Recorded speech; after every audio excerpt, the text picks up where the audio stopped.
In this video we are going to talk about, can dinosaurs come back again?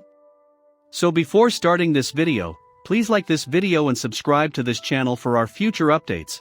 Did you see the 1993 blockbuster film The Godfather? Jurassic Park and wonder aloud, could this really happen in real life?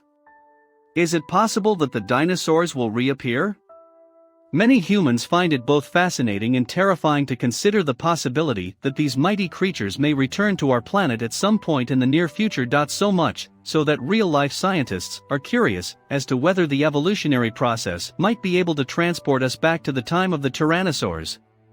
Susie Maidment, a vertebrate paleontologist at the Natural History Museum in London, quickly dismissed the notion that a DNA-filled mosquito preserved in amber for millions of years as depicted in the movie Jurassic Park could ever aid in the reconstruction of an extinct dinosaur's body. As Maidment explained in a statement, "We do have mosquitoes and biting flies that date back to the time of the dinosaurs, and they have preserved in amber. Nevertheless, when amber preserves things, the husk is more likely to be preserved than the soft tissues. As a result, there is no blood preserved inside mosquitoes when amber is used." Researchers have discovered blood vessels and collagen in dinosaur fossils, but these components do not contain any DNA from the dinosaurs that were discovered. DNA, in contrast to collagen and other robust proteins, is extremely fragile and sensitive to the effects of sunlight and water. DNA is a nucleic acid. The oldest DNA found in the fossil record dates back approximately 1 million years, and the dinosaurs went extinct approximately 66 million years ago. Even though we have what appears to be blood from mosquitoes that are up to 50 million years old, we haven't found DNA, and DNA is required in order to reconstruct something. Maidment continued. Professor Jamal Nasir, a geneticist at the University of Northampton in the United Kingdom, has stated that he would not rule out the possibility of dinosaurs resurrecting from their extinction. Evolution, in his opinion, is neither predetermined nor planned. To put it another way, anything could happen. Evolution is largely stochastic, determined by chance, and it does not necessarily have to proceed in a forward direction. It could proceed in a number of different directions at the same time. I believe that going back to the time of the dinosaurs is more likely to occur in reverse, because the necessary building blocks have already been laid out. In order for dinosaurs to reappear, Nasir noted that the right conditions would need to exist on the planet at the right time. Clearly, one could imagine viral pandemics that could disrupt our genomes, our physiology, and behavior in ways that we are unable to control, he said in an interview with the Live Science website. This, in turn, could create the ideal conditions for evolution to proceed in the direction of reinventing the extinct reptiles of the past. However, while evolution may not be directional in any particular sense, one thing we do know is that we do not see the same animal evolve more than once, as Maidment pointed out in response. Ichthyosaurs, for example, were marine reptiles with long, pointy snouts and body shapes and tails similar to dolphins, according to Live Science. We can see an animal that is closely related to another animal occupying a similar ecological niche, she said. Today, we see the dolphin, and it's likely that they both occupy a similar ecological niche in the ocean. However, we would not classify a dolphin as an ichthyosaur because they do not possess the anatomical characteristics that would allow them to be classified as ichthyosaurs. Besides, according to Maidment, dinosaurs were never truly extinct in the first place. Birds descended from meat eating dinosaurs, and therefore, according to strict biological definition, everything that descended from this common ancestor is a dinosaur, with the same anatomical characteristics, according to Dr. Sherry Rose. Dinosaurs are still alive and well, Maidment asserted. However, only the non-avian dinosaurs became extinct, despite the fact that dinosaurs in general became extinct. Birds are dinosaurs, and birds are still evolving, so we will undoubtedly see the evolution of new bird species, which will in turn result in the evolution of new dinosaur species. In some cases, scientists are even attempting to reverse engineer a chicken to transform it into a dinosaur, which has been dubbed the Chickenosaurus.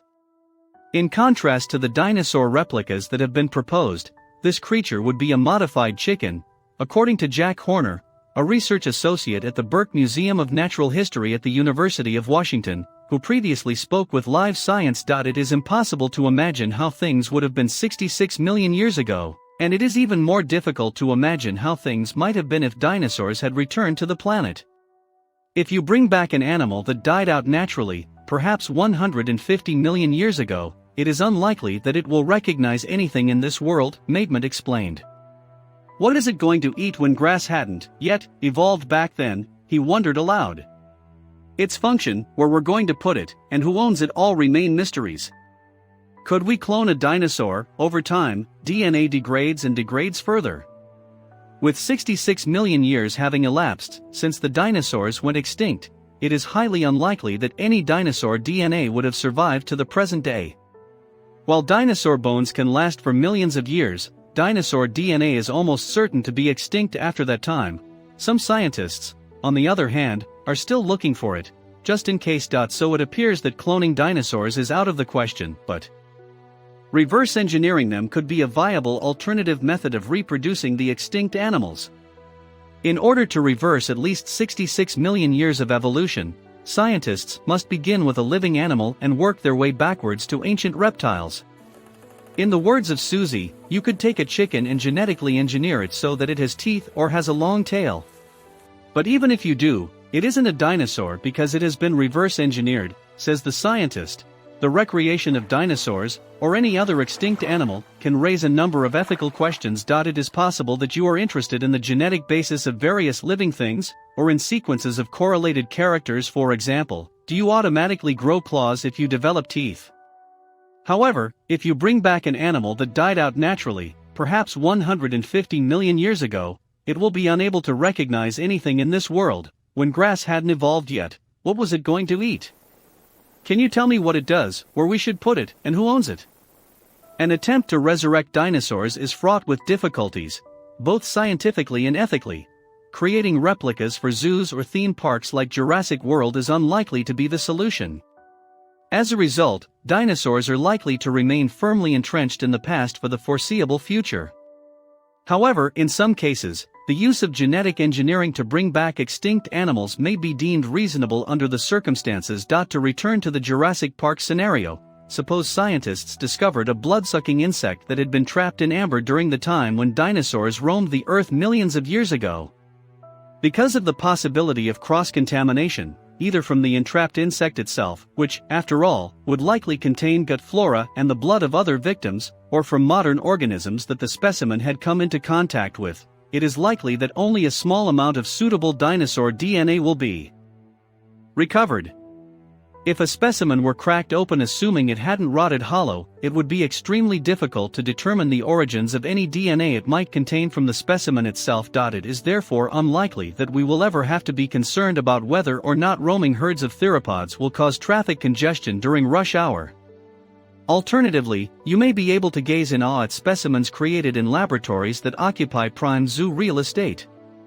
After all, if dinosaurs were still alive today, their immune systems would most likely be incapable of dealing with the wide variety of bacteria, fungi, and viruses that we encounter today. That is simply not a realistic possibility due to the sheer size of the chasm. What do you think of our video? Let me know in the comments section below. If you enjoyed this video and want to hear from me again, be sure to hit that subscribe button before you go. Thanks for watching.